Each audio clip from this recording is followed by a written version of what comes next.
Hey there, welcome. This is the James Show, News Talk 820 WBAP and now on 93.3. Welcome back to the big show. How's your phone doing today? You having any problems? A lot of you are. Yeah, this is one of the times you can brag that you have an Android. You iPhone people were affected by this outage, I believe, more so than you people with your pedestrian, plebeian phones. Yeah, that's right. I'm an iPhone person. It's one of the few things I can look down my nose at other people. What do you have? Do you have a Google phone? What is that, a Samsung? Now, I've been on both sides of the divide, but I have perpetuated the iPhone side. I had both going for a while. My personal phone was iPhone. My business phone was, I had an LG. It was great. I liked both. But I wasn't hurt by this. Somehow, my wife's phone worked just fine too. But there was a giant chunk of the country who about 2:30 this morning lost their service. Now, I don't know if this was a coincidence, but I dig. I love to dig. I'm a digger. That's one of my hobbies. I just dig for fun. I was having insomnia last night, so I was digging. I just grabbed my shovel, went out behind the apartment complex, and was digging. Now, I live behind the AT&T mainframe center, and I think I hit something. And then some people came out and started yelling at me, so I just went back inside and went to sleep. But that's all I know about it. Maybe we can get a little help from my first guest here, Sean Yuma. Welcome to the James Show. He's with the law firm Spencer Fane and has a little bit of experience in this realm. Can you explain to me what happened with people's phones today, Sean? Well, unfortunately, all any of us can do is speculate at this time because AT&T isn't telling us what happened. I lost my phone this morning. I wasn't able to receive or make calls. And, there's been a lot of speculation throughout the day. I have an iPhone, use the AT&T service. What we know right now is most of the service seems to be restored. There's speculation as to whether it could be a solar flare or cyber attack. Which is something I deal with quite frequently, or just some other glitch. You deal with solar flares and cyber attacks quite frequently. I deal with cyber attacks quite frequently. I've never dealt with the solar flare. See, the solar flare is scarier than a terror attack or a cyber attack because you can't do anything about the sun when it just decides to burp radiation on us in a giant wave. But the cyber attack, that sounds like something that we could probably prepare for, or at least if it happens, we could undo it easier than we could undo a solar flare or maybe even an EMP. Do you have any guess as to what it was? Do you think this was a cyber attack or someone accidentally kicked something unplugged in the wall or what? Well, the initial speculation about the solar flares was when there were reports that it was AT&T, T-Mobile, and some other carriers who were having outages. But now that it seems to be isolated to only AT&T and maybe even the iPhone aspect, that does not sound like the work of a solar flare, which would probably impact a whole lot more than just that. There's no such thing as a company-specific solar flare. That's right. And so, in my world, I deal with cyber attacks every day, and nobody that ever gets hit thinks they had it coming or they had done something more to stop it. And so my first thought when I heard this morning was, yes, a cyber attack. That was my first guess. I know, Homeland Security is investigating, federal law enforcement, most likely FBI is investigating. And so if I had to put it up at probabilities, my thoughts would be most likely a cyber attack. See, now I kind of lean toward, and I don't have your level of expertise, but my thoughts on this is it sounds like some guy named Bill or Bob or Rick was doing an update last night because it was 2:30 in the morning, and there was just a flaw in this new update, and it took them a while to undo it. Or maybe you do that scary thing when your phone – have you ever had your phone updating and you accidentally turn it off while it's updating and you ruin it? You basically have to do like a whole factory reset. I think maybe they had like a factory reset situation going on. It certainly could be. It's not uncommon for me to get called in on a situation, and people think it was a cyber attack, and turns out it was just some failure in the network somewhere, whether due to human error or whether due to just, device failure, infrastructure failure. All this stuff is driven by some form of technology, and while it works most of the time, there are times it doesn't. And when that happens, it looks and feels like a cyber attack, but it was just, something broke. All right, this is Sean Yuma. Sorry, we got to run. This is from the law firm Spencer Fane. Thank you very much for your time, Sean. It's my pleasure. Thank you. Yeah, and I'm glad these things are coming back on, because if all of our cell phones go out, especially if the internet itself goes out, you think we'll be fine? No, we would be Lord of the Flies in 48 hours. That's what would happen. What do you think? 800-288-9227, 800-288-WBAP. No, we would behave. Are you kidding? I'd be the first one throwing a chair. I can't live without these things. Can you? 800-288-9227. I'm James Parker. It's The James Show. News Talk 820 WBAP, and now on FM at 93.3.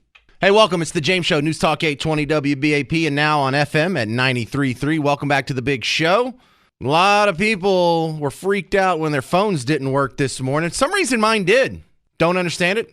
Don't have the explanation for it, but AT&T had an outage where they estimated around 2/3 of their customers were unable to have certain features that they were used to, like making calls and text messages. Now, if you were able to jump onto a Wi-Fi, some of that you could have got around it. But for a big chunk of the country, they got a little taste of what life would be like if you go all the way back to like the year 1998, before we had cell phones and the ability to call and text. Oh my goodness. And we all for a second had the scary thought, oh my goodness, could this be a terror attack? Could this be an electromagnetic pulse like they did in Ocean's 11 or 13 or whichever one it was? Could this be an infrastructure attack? But turns out that it's probably not, because it was specific to one company. But we had to think of the worst. And then it was funny because we had to see a bunch of our neighbors adapt. So let's talk about some of these adaptions that were made, because, hey, this could be a learning experience in case something else happens like this, and we have to, because we'll never go back to a world before cell phones. But if they get knocked out, we need to have a backup plan. You have backup plan for if there's a hurricane, or for if there's tornadoes, or if it snows, or now we got backup plans for if your cell phone stops working. Matt Zavadsky with MedStar, they control the ambulances and a lot of emergency response around the DFW area. How were y'all affected by the cell phone outage from AT&T? Yeah, it was pretty dramatic effect. So we, like many public safety agencies, use a system called FirstNet for our cell phone that is built on the AT&T platform. And about 2:30 a.m. this morning, the connectivity was lost between our communication center, our 911 center, and the field units. So how we typically dispatch calls is the calls are sent electronically from our 911 computer to the ambulance responding to the call, which then also routes them to the call, just like you would use Waze or Google Maps on your phone. That technology was not available to us for 4 hours this morning, so we had to revert to the archaic radio dispatching and map books for people to get to calls. You mean we had to use a paper map? Oh my God, what is this? No, it's so funny you say that, because I was listening to Casey Bartholomew's show this morning, and some guy called in, and they have a similar situation where they have to send out trucks. And the younger guys were like, whoa, if we can't look it up on our phone, I guess we're off today. And he's like, let me introduce you to a Mapsco. Have y'all trained the younger folks on how to use these paper things called maps? We have. In fact, a lot of folks we still do it during our new employee orientation because of backup, and we do these backup drills all the time. But here's the bigger challenge.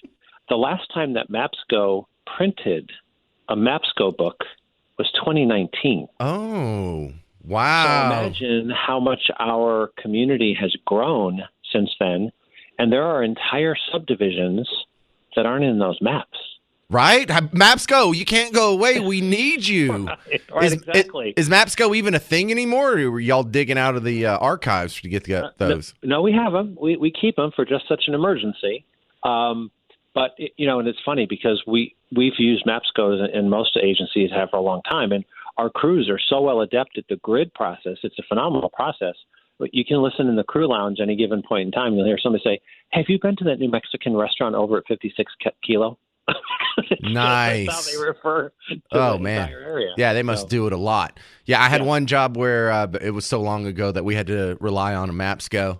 And that was hilarious because there was one guy holding the map being the navigator and the other guy was driving. You couldn't do both, or it's difficult to do both, I should say.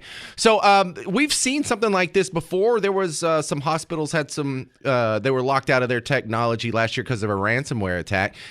Could this be a ransomware attack, or does it have some of the similar hallmarks that we saw last year, Matt?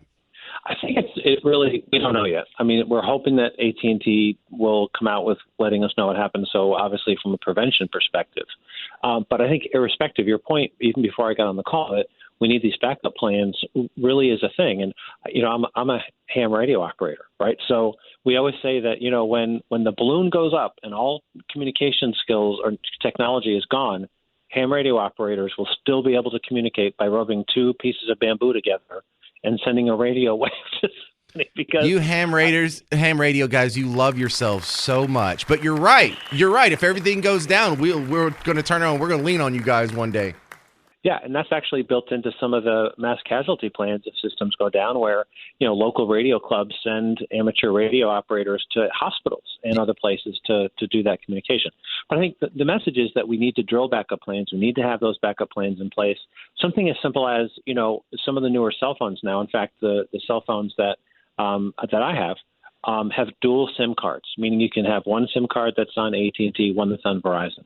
Our headquarters building has two internet feeds, one from Verizon, one from AT&T, so that if one of them gets cut, the other one will work.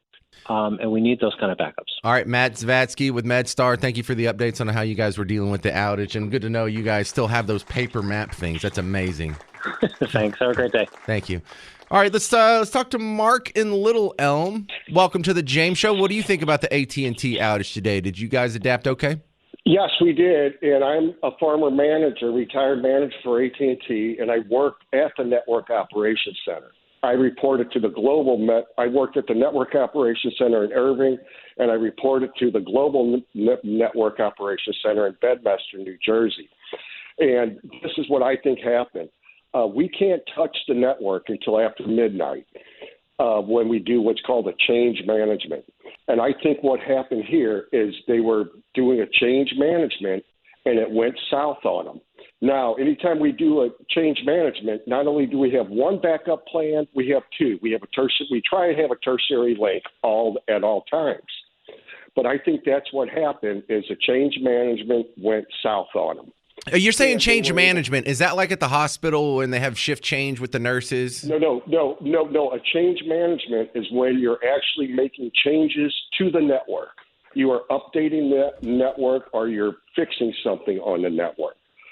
Okay. But you can't do that until after midnight because of what can happen, just what happened today.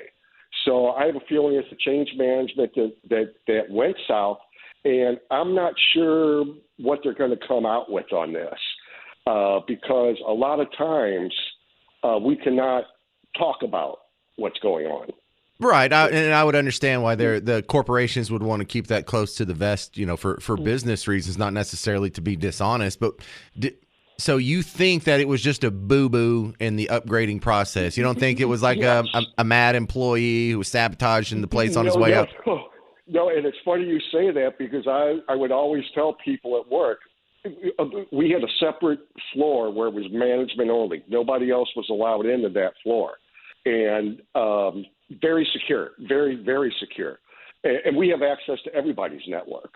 And just about everybody, it's still Verizon used to be part of AT&T. It was Judge Green that broke us up in 1985 or 1986. But everybody pretty much everybody rides on the backbone of AT&T. Sure. But I think it was a change management that went south. Okay. And it sounds like they were able to fix it, and that's a good thing that they were able to fix it because that's part of the change management. When you submit a change management, you have to have a backup plan. You have to have people in place people in place with whatever size card you need for the router or the switch or whatever. And every one of these cell towers are connected by fiber optic cable. All right. Well, thanks you for your insight on that, Mark and Little Elm. It's nice to talk to a guy who actually worked at the place for a while. What do you think? Because here's my concern here. We just got a little taste of what life would be like without cell phones, and I just took that one step further. What if it had been an EMP or a solar flare and we actually knocked out the internet?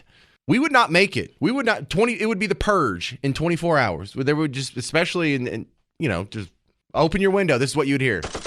This is what in 48 hours. That's what you would hear. You would just shut your window. Okay, and what would you do? Read a book? Do you even have books anymore? You wouldn't have Netflix. No Netflix. No Facebook. No video games. My kids would die. 800-288-9227. 800-288-WBAP. I'm James Parker. It's The James Show. News Talk 820 WBAP and now on FM at 93.3. Welcome to The James Show. News Talk 820 WBAP and now on FM at 93.3. Well, we got a taste of just a tiny bit of our technology being just pulled out from under us like a rug. And I think it left a very concerned taste in a lot of people's mouths, and rightfully so. I've always thought and was kind of concerned this morning when I heard about, technological disruptions on this scale, because it is my theory that if this stuff goes down, like if all technology, if the internet and your cell phones and everything just stop working, like if the power stopped going to your house and everything, but right now, then in the second, within 48 hours, it would be some gross mutation of the Purge / Lord of the Flies. What do you think? 800-288-9227. Martin in Euless, you're on The James Show. What do you think? I think it's humorous that the same people that tell us they're going to be able to build the infrastructure for the millions of electric cars that we're going to be driving can't keep telephone poles up and running. Telephone towers up and running. Well, I like that line of thought, to where one of the reasons why, the elites and government people, not necessarily the environmentalists, but want us all on electric vehicles is because then they can control who can drive. They can turn them off at any second remotely by using a Wi-Fi, or they can cut off the power to your house so you can't recharge it. And if you think they wouldn't be punitive enough to do that, we saw them do it during coronavirus. We saw them cutting off the water and electricity to people who were having parties at their house when they were having a gathering. And you're not supposed to have a party. You're not supposed to be assembling. You don't have your full constitutional rights of freedom of assembly. It's even the First Amendment. They were cutting off your utilities in California and in Canada over this. They yanked technology away from the truckers to stop that big revolt in Canada. Oh, yeah, they would use that in a second. And that is that's a legit warning about electric cars. Yes, sir. How long would you make it, Martin, if all our technology and the internet went out tomorrow? If you didn't have electricity and we had to go back, how long would you make it? For as long as I need to. I know how to hunt and fish, and to be real honest, I really don't care about any of this stuff anymore anyway, because all the information we get is a bunch of BS. We don't have news anymore. We don't have real information to go by, and we keep kidding ourselves, by telling ourselves, yeah, we're going to listen to this source or that source, and it's just all BS. So I've been off of social media, and I'm a happier man for it. Well, except for this show. This show's always right, and you should do everything we say. Logan in Arlington, you're next up on The James Show. What do you think, sir? Well, James Show, here's what I'll tell you. Is who's going to have communications? Like the MedStar man said, folks with ham radio. If you don't have a ham radio in your little kit, which you can power with a tiny solar panel, and you can talk on a handheld unit, $50 from Amazon. You can talk to 100 miles away on a repeater, and even not, you have communications between radios. It's cheap.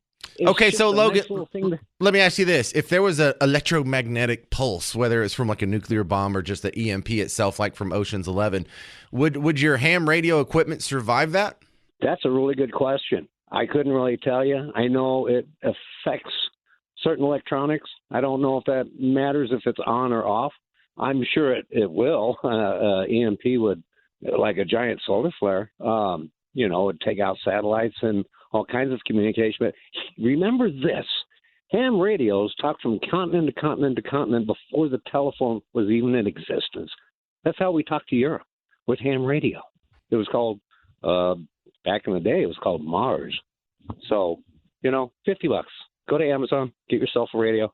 That's all I got, and a license. That's all I got to say about it. I got to tell you, man, you ham radio guys are so weird sometimes. I'm not saying you're wrong. I'm just saying you're weird sometimes. And look, we very well may be leaning on you because the electromagnetic pulse idea is not something that would wipe out everything across the country, but there could be a strategic setup to where like an Al-Qaeda or Russia or China set off one in like our top 100 metropolitan areas. So that would pretty much take out all the DNS servers and cripple the internet and power generation for so many people. It would collapse the grid for a while.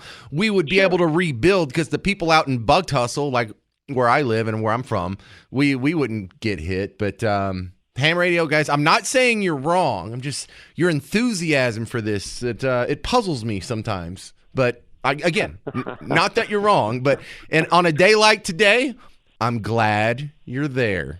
Thank you, Logan. Hey, yes, the life I save might be yours. See, you guys are so full of yourself. I love you. You're not wrong. The life I save might be your own. Love you guys. Right. Yeah, saving all that food, being single, probably. All right. Well, what do you think? How long would you live if we had all of our technology went out? That was, one of the scary things we had to think about. You have a little service interruption. I felt like we were in the old ages for a little bit there. What do you mean you can't text? What do you mean you can't make a call? Boy, that sounds terrible. But I tell you what, farmers and ranchers, if this ever happens, you guys are going to end up being bazillionaires because for most people, food comes from the store, and that myself included. Aside from a couple of tomato plants and like a jalapeno stalk in my backyard, I don't grow my own food. I don't do my own ranching. I haven't slaughtered any animals this year. Man, you guys would have all the cards. Oh, y'all want food? Guess where you're going to have to go? Oh, you can't go to the grocery store anymore. None of the stuff works, and it got looted long ago. And the cities are just a shooting gallery, so you'd have to get giant security posses to like guard your cattle because cattle rustling would be huge. You know how much a cow would cost if you can't go get food at Taco Bell anymore? You know how much you would pay for a steak? Right. Start thinking about that. These cows that are just a few $100 now, maybe a couple $1,000 now, you'd be paying like a car worth of wealth for that. Hey, so we're out of food. What do you want to do? Well, we can't go to the grocery store. We can't go to the convenience store. We can't order any off of DoorDash or Uber Eats. Where I'm from, you would just see if you can get a cow from Jeff. Let's see if we can get a cow from the Cavenders. They got a lot. You know, the people that own that store, they live over by me. They got a big ranch. Let's go get a cow from our friends. I don't know what you city people would do, but country people, we would adapt. It'd probably take us a few days to even know that the power went out, really. All right, what do you think? 800-288-WBAP, 800-288-9227. This is The James Show on News Talk 820 WBAP, now on FM at 93.3. Hey, welcome back to The James Show, News Talk 820 WBAP, and now on 93.3 FM. You can still make it a preset if you want, if you haven't done that already. Well, most people's cell phone service has been fully restored. A statement by AT&T does not tell you why a big chunk of your neighbors lost your cell phone use today. Maybe it was yourself. But now we're contemplating, that was a little scary. What happens if that happens to the rest of us? And what happens if that lasts more than, 12 hours or so? And I submit to you that if we have technology taken away from us, if there's a terror attack that knocks out our infrastructure, if there's an electromagnetic pulse that kills our electronics, or a giant solar flare that fries our circuits, if you're in the city, you're doomed. Get out of the city because within 48 hours, it's gonna be the battle scene from Braveheart, probably. The Battle of Sterling. This is what where I'm at in Dallas, like by Victory Park over here. This is what it would be like on Nowitzki Way. You would have to sword your way out of here. But in the country, it might not be so bad. In the country, it might take a little while for things to trickle down. But it wouldn't take much longer. The first thing I'd be concerned about is the millions of people that would die that are in hospitals, like on machines, getting dialysis or respirators or whatever. That would be the horrible part. But once you got past that, could we even make it? What do you think? 800-288-WBAP. Ruth in Midlothian. What do you think? Hi. Well, I wanted to talk to you about food storage. That's one thing that I haven't heard you or any of the callers really mention. Probably a good time to talk about food storage. Yeah, because, like what we were talking about, when the trucks can't get through and power is out, and if you don't have a garden because you live in the city, which I used to do, you would have to rely on having some stocks of canned food and bags of rice and everything. And so the way I would say to do it is get extras of what it is you like and then have your food storage and then rotate. So nothing is going to be bad. You use what you bought and keep adding to keep it at a certain level. Well, do you do this? How much food do you have saved up, Ruth? Oh, yes, I definitely do that. Right now, with all the dry beans and things like that, probably at least about 6 months. Wow. Are you one of those freeze-dry people? I hear the Ron Paul ads where if you just get this freeze-dry machine, you can freeze-dry the macaroni and cheese and meatloaf and even ice cream. Well, we have that, but not one that we made ourselves. When I was growing up, my mom did a lot of, we had fruit trees and vegetables, and she was always dehydrating stuff. And so that just works great for snacks, or put them in something and add a little extra water, and they'll come right back up like they were fresh. But if you're out in Midlothian now, do you have some land? Do you have some like goats or cows or something so you can get some meat out of that? No, I don't. Well, I have chickens, but I don't have any other animals here now. But we used to do that too. When I was growing up, we had goats and chickens, and we had rabbits. Yeah. And so my dad was continually, as they, rotated through, slaughtering more of those animals. But then my mom would can it. And so we would have what we wanted fresh, and then just go grab a can of chicken to make some stew or whatever. We were always doing that, so we just kept a rotating supply. This sounds like great advice, but I think myself and most of the people listening right now, we're not going to start canning food or food prepping anyway. But this is just a good time to have that discussion. And sometimes, a lot of people roll their eyes when they hear about preppers and whatnot. They're not rolling their eyes so hard today, Ruth. Yeah, but what I'm saying is you don't have to do all the canning and all that. If you just got a supply, like every time you went to Walmart or something, and you got a few extra cans of, I don't know, chicken or something. Right, and then you rotate out of the back of the cabinet. I hear you. You don't understand. You are way underestimating the amount of sloth and laziness in your talk show host here. And plus, I'm going to do the shortcut. I'm just going to get guns and bullets so I can shoot my way out of town. And if I find anyone with food, it's now my food. That's, I think a 45 trumps your can of tomatoes. Yeah, things just got real there, didn't it? I don't know if we'll ever go back to riding horses. Probably not. We'll probably just eat them first. But I don't know. I don't know if I would try and even fight my way through this, or I would just turn the gun on myself, because I'm trying to imagine life without air conditioners, and it's hell. I'd probably rather be dead. I am so soft and accustomed. My great-grandparents would just roll their eyes if they saw what a sweet little velvet pillow that their great-grandson has become. But I don't know if I could do it. You ever had the air conditioner go out in your house in July? You can't do it. Anyway, I hope we keep the phones running for the rest of my life, at least. 800-288-9227, 800-288-9227. The North Texas Auto Expo returns this weekend at the Kay Bailey Hutchinson Convention Center. You get to experience the latest in technology while we still have it, and performance from gas, hybrid, and electronic vehicles until that EMP hits. For tickets or details, go to northtexasautoexpo.com, but you can also go to the WBAP contest page for your chance to win tickets. Coming up next on The James Show, we have a judge here in Texas that sided with the school district over a lawsuit because the student was suspended over the length of his hair. And is this a race thing? I don't know. But as soon as we get done talking about this technology outage, we're going to jump right into that. This is The James Show, News Talk 820 WBAP, and now on FM at 93.3.